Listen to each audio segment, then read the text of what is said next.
Pavankumar Satuluri is a great traditional scholar. The way we are able to see today, all the young scholars with extraordinary achievements are with us today. So Pavankumar is one more such young, highly achieved scholar. Dr. Pavankumar Satuluri is the assistant professor at the School of Linguistics and Literary Studies, Chinmaya Vishwavidyapeeth, Cochin. So, Dr. Pavankumar, did you join IIT Roorkee now? Not yet. Not yet, sir. Okay. Yeah, he is going to join IIT Roorkee very soon.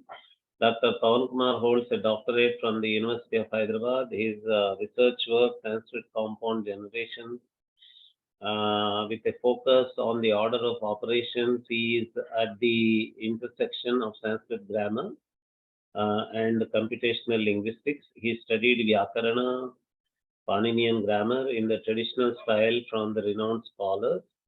He has served as a postdoctoral research associate at IIT Kharagpur on an advanced MHRD sponsored project. He has presented several papers at national and international conferences. Currently, Pavankumar is applying the Paninian framework to other Indian languages with a special emphasis on the Karaka theory and compounds. I have a very special interest in this paper because my work is also on Karaka and Vyakarana and its application as a universal grammar to all languages. So, over to you, Dr. Pavankumar. I shall start my presentation with the prayer. Om Namah Panini Patanjalibhya Shabdavidya Sampradaya Kartabhya Paramushibhyo Madhyo Gurubhya Jnananandamayam Devam Nirmalasphatiकाकृतिम् Adharam Sarvavidyanam Hayagriyam Upasmahe Namostu Ramaya Salakshmanaya Deve च तस्यै जनकात्मजायै Namostu Rudrendriyamaniledhyo Namostu Chandraarkamurutkanibhya. I thank Professor Nagaraj Pauturi ji, Harikumar ji, and others for giving me this opportunity to share my views in this prestigious symposium. So now I am sharing my screen.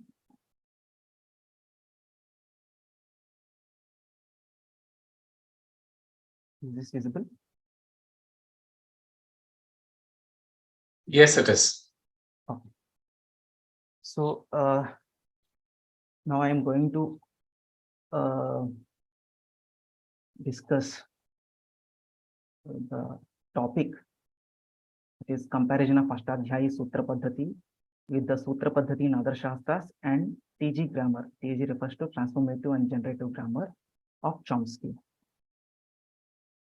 So my presentation focuses on these things. Firstly, I would give a brief introduction about the concept Sutra. Prior to me, many scholars have already discussed these things. But without this, you cannot go ahead. That's why I want to discuss the concept Sutra and the classification of Sutras in Ashtadhyayi. And I will discuss the Ashtadhyayi Sutra Paddhati with Sutra Paddhati in other Shāstras. I have collected some Sutras. We will discuss those things. And I will explain the concept called transformative grammar and generative grammar of Chomsky. And we'll discuss the comparison between Ashtadhyayi and transformation grammar, and finally the conclusion. So what is a sutra? Alpaksharam asandigtham saravad vishwatomukham astobham anavajyam cha sutram sutravido viduhu. So the source is from Vishnu Dharmottara Purana. So I forgot to mention the exact number. It is 351. So Alpaksharam asandigtham saravat vishwatomukham astobham anavajyam cha sutram sutravido viduhu. So in this verse, the word vakyam has to be supplemented as a qualified, as a visheshya. A sentence which is alpaksharam, which means it should consist less number of syllables or letters, is asandigdham. It should not be ambiguous. Saravat. Saravat. What is the meaning of Saravat here? Strong enough against any criticism. So, see in Shekhara, Paribhasha into Shekhara, the first Paribhasha says that Yakshanato Vishesha Pratipattihi Narisandeha Dalakshanam.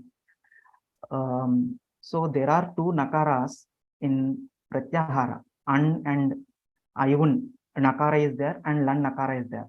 So where to take, when to form the an by the first Pratyahara Sutra an ayivu, and when one can go for the second nakara, that is in the lan nakara. So since there is a samshaya, hence we can say this is not a shastra. No, we should not say. For that, we have to go for the bhashya. In Vyakarna, the procedure is this: first Sutra, Vartika, and Bhashya. In other Shastras, the order will change: Sutra, Bhashya, and Vartika, etc. That we'll discuss it later. So, Saravat means strong enough against any criticism, and Vishwatomukham. So, it should be, the rule should be capable to generate more examples. So Shastrakara says that Patanjali, Naikam Udaharanam Yogarambham Prayojati. Mere one instance cannot help us in order to write a sutra. So if you write a sutra, that will be applicable to, that will be in a position to solve many instances. And Astobham, the absence of meaningless letters. Again, Darbha Pavitra Panihi, Prangmukham Upavishya, Sucha Upavishya, Sutrani Pranitasma, Tatra, Ekena. Pavankumar garu, some of the audience are saying that the voice is low. Can you do something to improve, maybe in the system or whatever you are using? Okay. So that it captures your voice better. Okay. Yeah.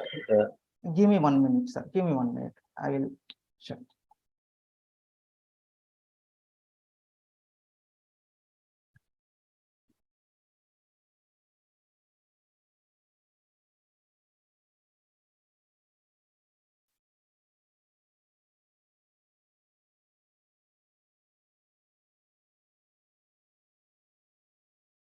Yeah, I think, am I audible now?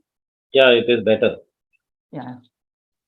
I switch off my fan. Okay, good. So, yeah. So, Astobham. The word Astobham means absence of meaningless letters. So, Patanjali refers in Mahabhasha that Tatra Ekenapi Varnena Anardhakena Nabhavitavyam Kim Yata Sutrena. So, if Acharya, here Acharya refers to Panini, if he uses a Varna, then he had thought of that Varna, okay, which is not at all meaningless Varna. It serves some purpose. So that is the concept called Astobham. And Anavadyam, it is impeccable, should be absence of semantic errors. So a sentence should be that consists less number of letters, which is unambiguous, which is strong enough against any criticism, that should be capable of generating many examples, and so on and so forth. That is designated as the sutra according to those who know the concept sutra. Now, in Ashtadhyayi, there are around 4,000 sutras. There are classified into 6 types: Sanyacha, Paribhashacha, Vidhir Niyama Evacha, Atidesho, Adhikarascha, Shadvidham, Sutra Lakshanam. So, Sanya is technical root. Namakaranam Sanya. So, around 90 Sūtra-s are there in Ashtadyayee. Those are Sanya Sūtra-s. And Paribhasha, in order to interpret the governing rules that we are going to discuss in the upcoming slide, what is governing rule, etc. I will discuss in a detailed manner. So in order to interpret the governing rules, we need the Paribhasha rules. We can call them as meta rules. And Vidhi means Vidhi Sutra are governing rules or operational rules, conditional rules. And Niyama Sutras are there, so they restrict Atidesha and Adhikara. So I will give you examples for each type of these rules. So for Sanya, we all know that the first sutra of Ashtadhyayi is Vriddhi-radej. So Vriddhi-radej. So here the term Vriddhi is a Sanya, which is a designation given for the letters A, I, Au.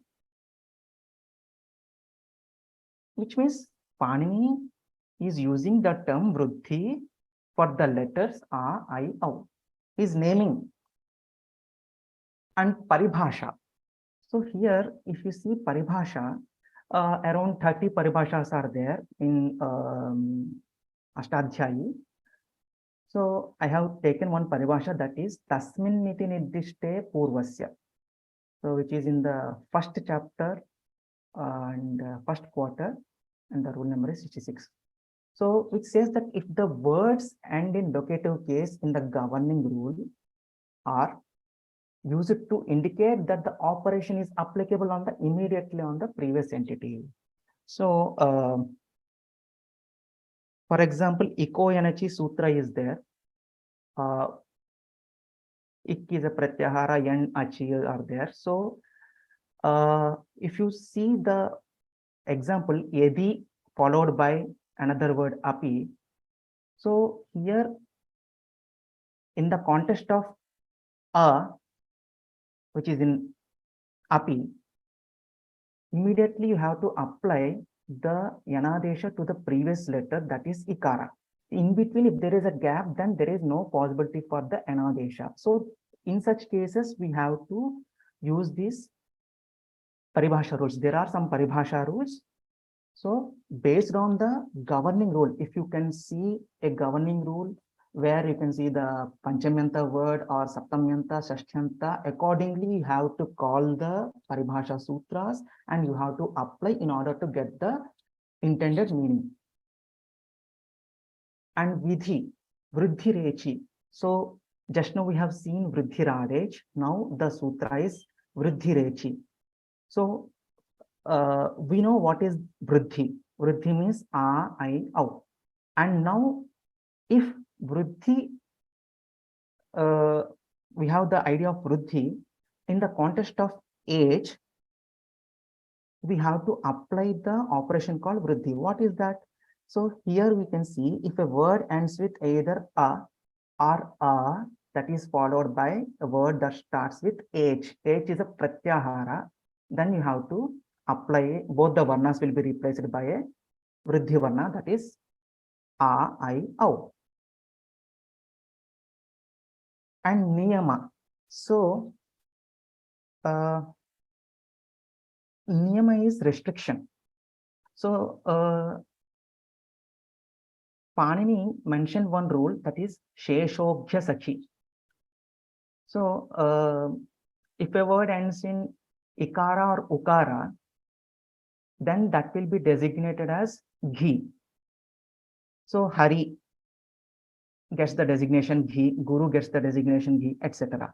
So what about the Shabda Pati? That is also ends in Ikara only. But again, he says that Patihi Samasa Eva. So when Pati is compounded, is associated or compounded with another word, then only that entire string gets the designation Ghi. Mere Pati Shabda will not get the designation Ghi. So he is restricting So that's why this is Niyama Sutra. So how do we identify Niyama Sutras? There are some clues. If you see the Evakara and Matra Shabd, sometimes you can get the by these clues we can identify the Niyama Sutras. And Atidesha. So Sthanivadadesho Analvidho, that is a sutra. So here Atidesha, it's an extension. So usually in order to inherit the properties of the sthani to the adesha, we need these sutras, Atidesha Sutras. So here Sthanivadadesho Analvidho, which says that a substitute, that is adesha, that will inherit the properties of a sthani in the context of operations that are not associated with a single letter. So if it is alvarna, then you cannot call the properties. If it is anal, then you can inherit the properties, like in the case of Sipicha, etc. I am not going into those details because of the time constraint. And adhikara. So these are the headers actually. So adhikara, for example, Karake, there are around 70 plus Adhikara Sutras are there in Panini, Ashtadhyayi. So here the rule Karake, which is in Pradhamadhyaya, 4th Pada. So the word Karaka, that is to be applicable in the upcoming governing rules. Dhromapaya Padanam, Sadhakatamam Karanam, Katripsitatamam Karma, etc. Kattu Kriya Aptam Ishtatamam Karakam. So here you cannot see the word Karakam in the Sutra Katturip Sitatamam Karma, but this Karake will be applicable in the governing rule, that is Katturip Sitatamam Karma. Then only you will get the Ekavakyata. Otherwise, there will be a Sutra split that is not at all acceptable. So now, see, this is in general description about the sutras of the types of sutras used in Ashtadhyayi. So sometimes here I haven't mentioned some sutras. There are Nisheda Sutras and Vikalpa. Now Vaikalpika Sutras are also there. Nisheda, that prohibits the previous operation, and optional Vikalpa Sutras are also mentioned by Panini. And Nipatana is also there, ad hoc rules. So if you want to apply the same concepts in other sutra text in other Shastras like Nyaya Sutra, so how far will be able to apply? That question will remain. So for that, I have taken some sutras from Nyaya Sutra. So here he says Pratyaksha Anumana Upamana Shabdaha Pramanani. So perception, inference, comparison, and verbal testimony. These are the right knowledge. I mean, these are the pramanas according to the Nyaya Sutra. So here, so according to Ashtadhyayi, we have seen that 6 types of sutras are there. So among these, I think we may treat this sutra as Sanya Sutra or Lakshana Sutra, Lakshana Pratipadaka Sutra. Like Pratyaksha, Anumana, Upamana, Shabda, these are pramanas. So this is similar to the sutra Ardhavat Adhatuhu Apratyaha Pratipadikam. So what is the concept of Pratipadikam? It is neither a pratyaya nor a pratyayanta or a dhatu, that meaningful Shabda Swarupa will get the designation Pratipadika. So that is the meaning of Ardhavata Dhatu Pratyaya Pratipadikam. Similarly, we can, and here Ardhavata Dhatu Pratyaya Pratipadikam is a Sanya Sutra. So here also we can say that, I mean, this is my suggestion. Maybe we can say that this is also considered as a Sanya Sutra. And the other one is Aptopadesha Shabda. What is a Shabda? Aptopadesha Shabda. So And the third one, nasamayikatva shabdartha sampratyasya. So here he says that the relation between word and meaning is not natural, it is conventional. So that is the meaning of this sutra. So here he is saying that nasamayikatvat. So that is the hetu, that word ends with panchamyanta, nasamayikatva shabdartha sampratyasya. So in a way here, he is prohibiting the previous thing mentioned by the Purvapakshi, and he is explaining his views. So Nisheda as well as the Siddhanta is also mentioned by a single rule.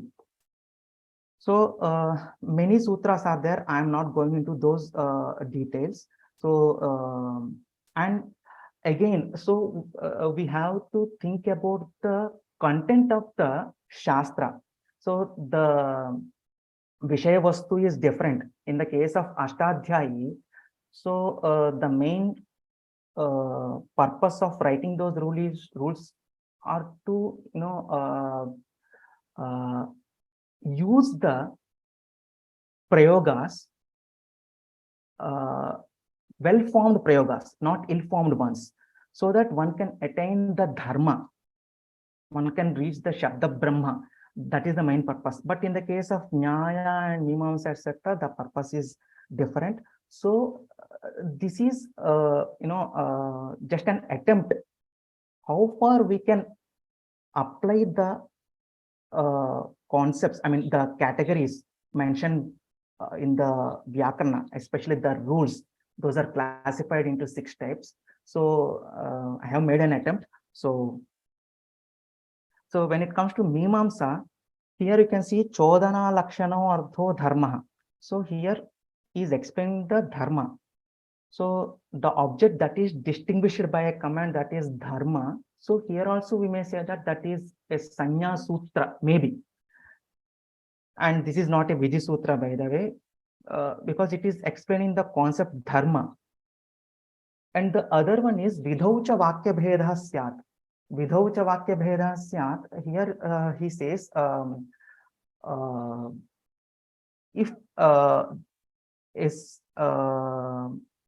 Ardhavada is considered to be a sentence, then you have to split the sentence.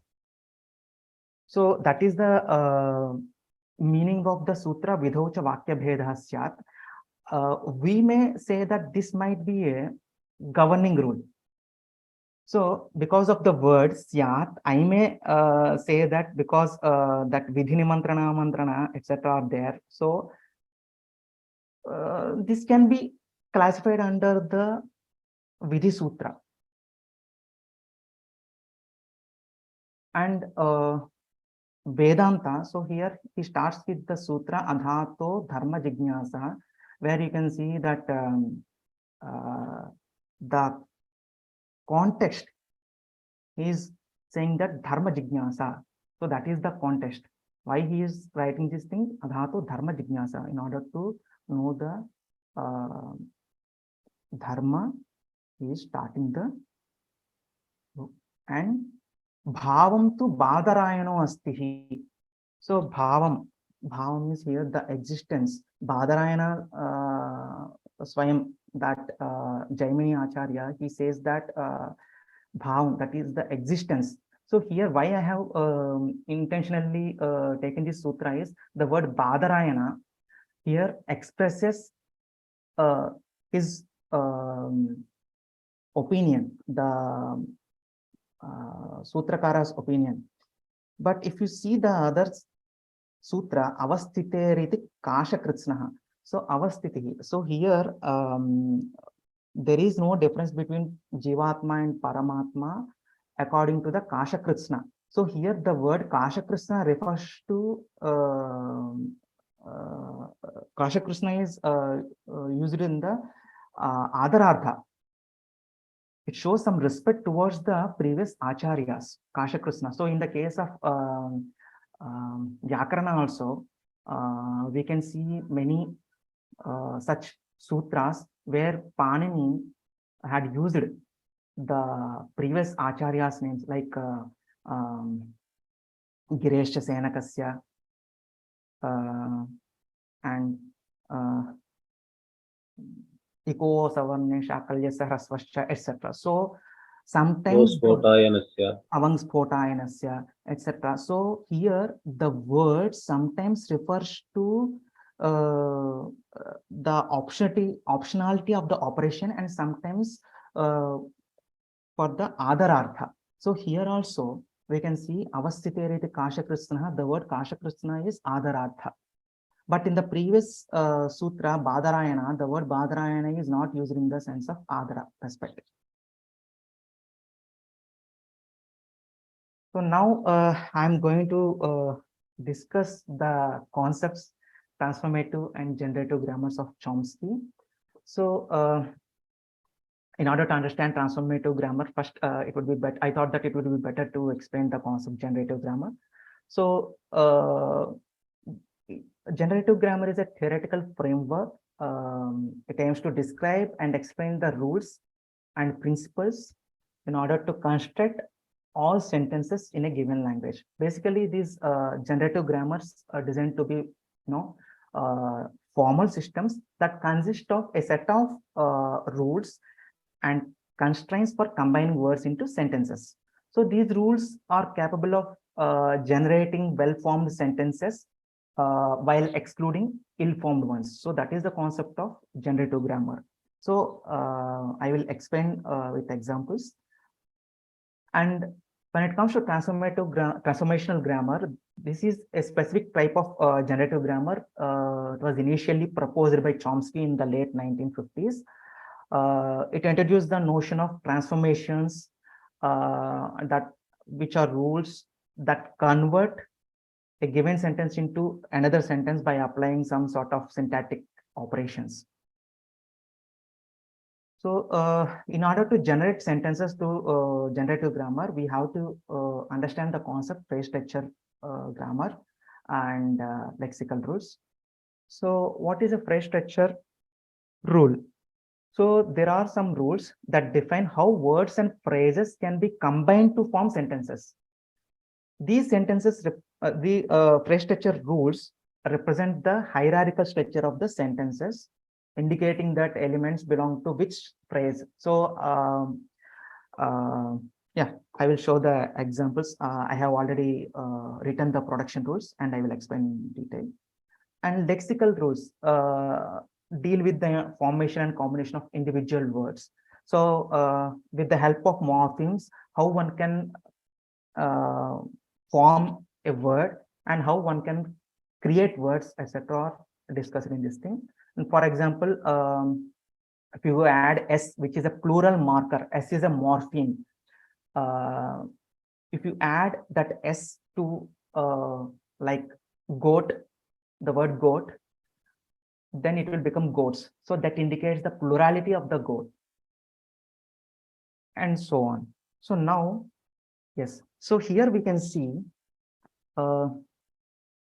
yeah, I have written some rules here. S refers to sentence and NP means noun phrase followed by verbal phrase. What is a sentence? So this is these are productive rules mentioned by Chomsky. So how one can form a sentence? So for that, we have to understand these productive rules. What is a sentence? Sentence is further classified as noun phrase and verbal phrase. And what is noun phrase? Noun phrase is determiner followed by noun. And you can,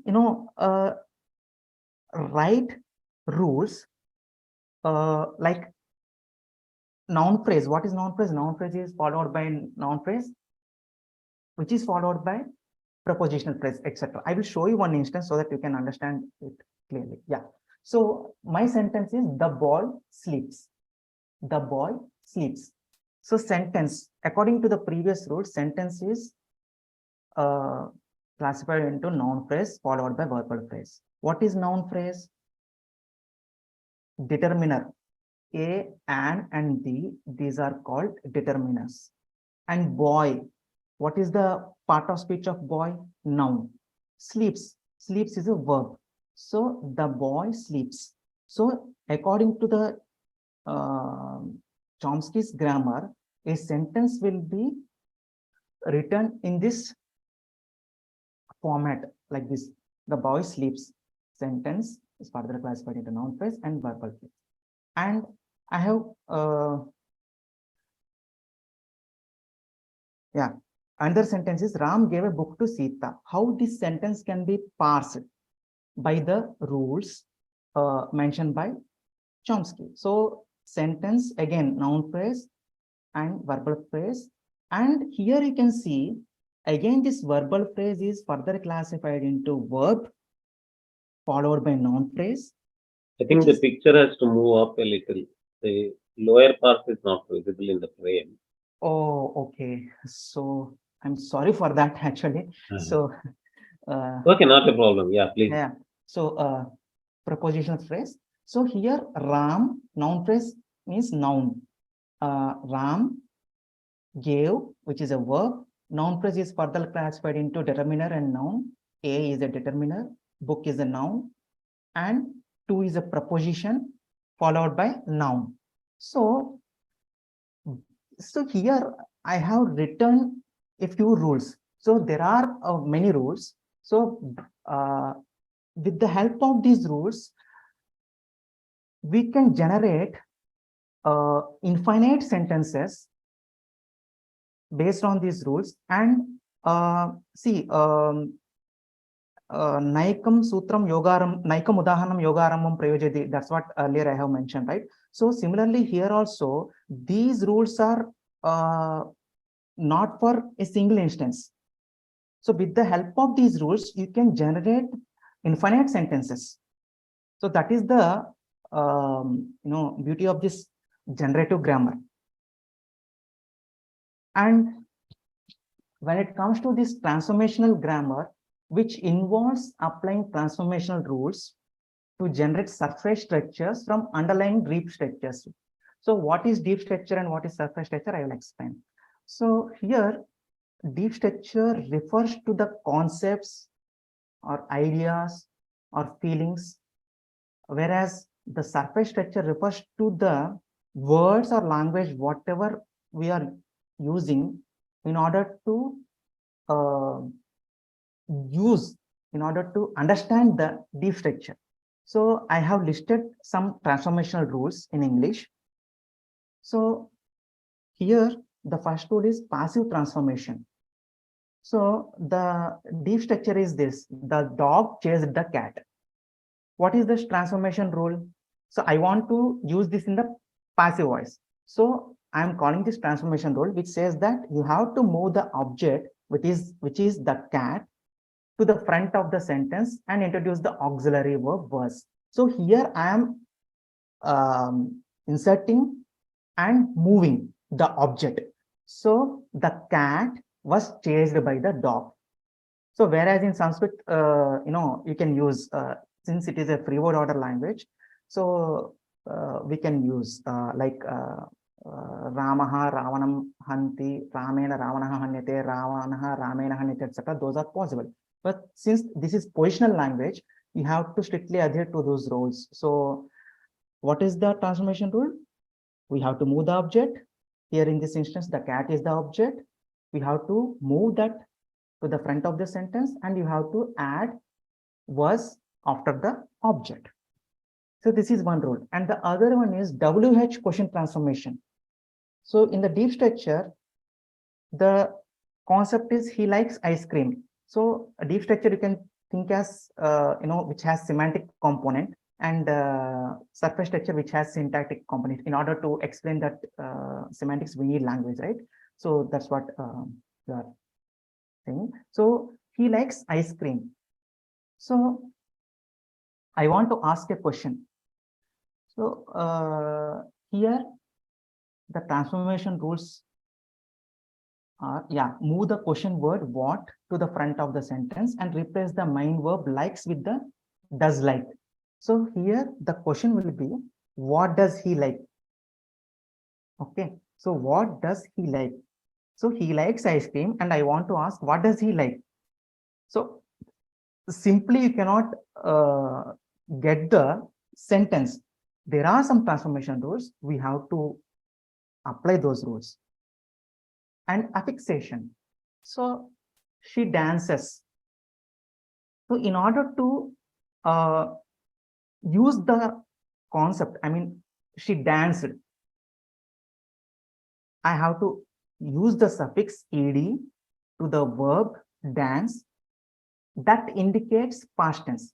So the surface structure will be she danced, and the deep structure is she dances. In between, in order to transform the meaning or the tense, I have to add some suffixes. Inversion in yes no questions. So you are going to the party. You are going to the party. So here invert the subject you and the auxiliary verb are. So yeah, in a way we are swapping the words you are. So are you going to the party?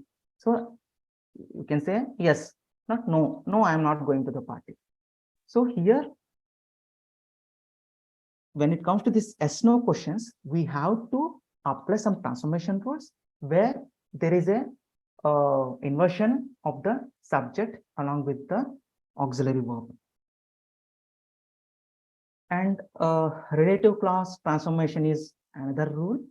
So the book is on the table.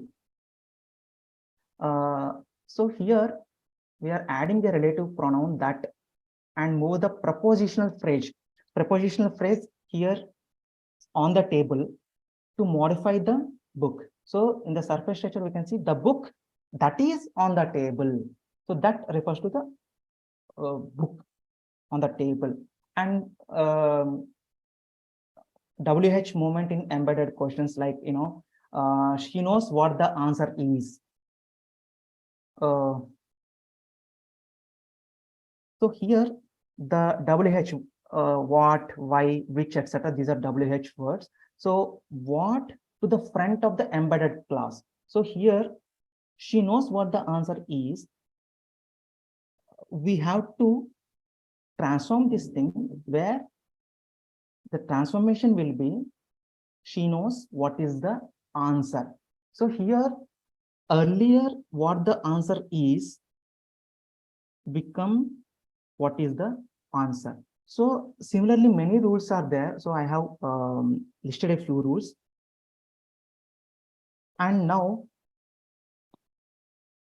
it's very difficult, yeah, before that, I want to tell you one thing. So this transformational and generative grammar theories, they propose the existence of universal grammar. Universal grammar is an innate underlying linguistic structure that all humans are born with. And it consists of a set of principles and parameters common to all languages, enabling language acquisition and allowing humans to generate some and understand infinite numbers of sentences. So here, when it comes to this comparison with Ashtadhyayi, I mean the TG grammar and the Ashtadhyayi, so what I observed was both are formal and generative in approach, and both grammars rely on rules. So both are relying on rule-based systems in order to generate sentences. TG grammar relies on a set of rules which will in turn generate infinite sentences. And recursion is the common aspect in both Ashtadhyayi as well as in TG grammar, and both has that generative capacity. They can generate.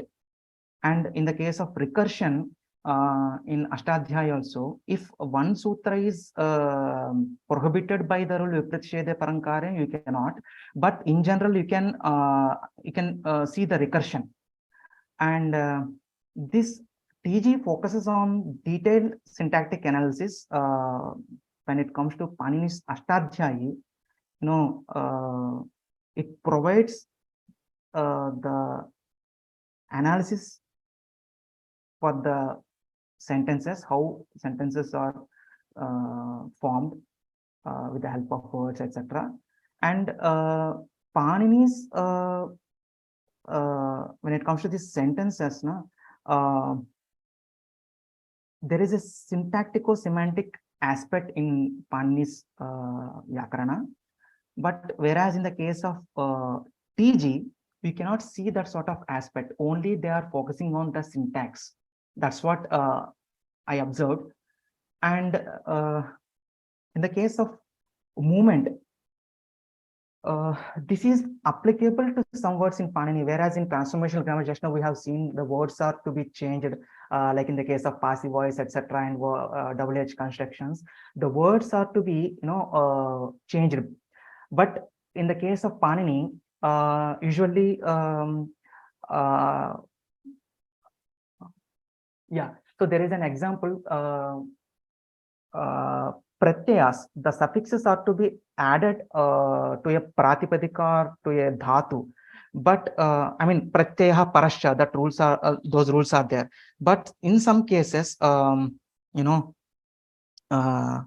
pratyaya, that should be placed first.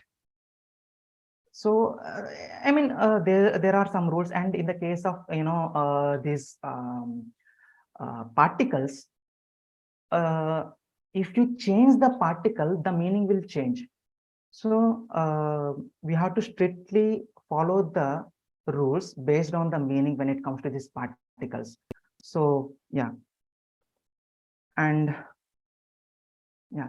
So what I observed was, despite these similarities, it is essential to recognize Panini's grammar and transformation grammar. They are the productives of their respective times.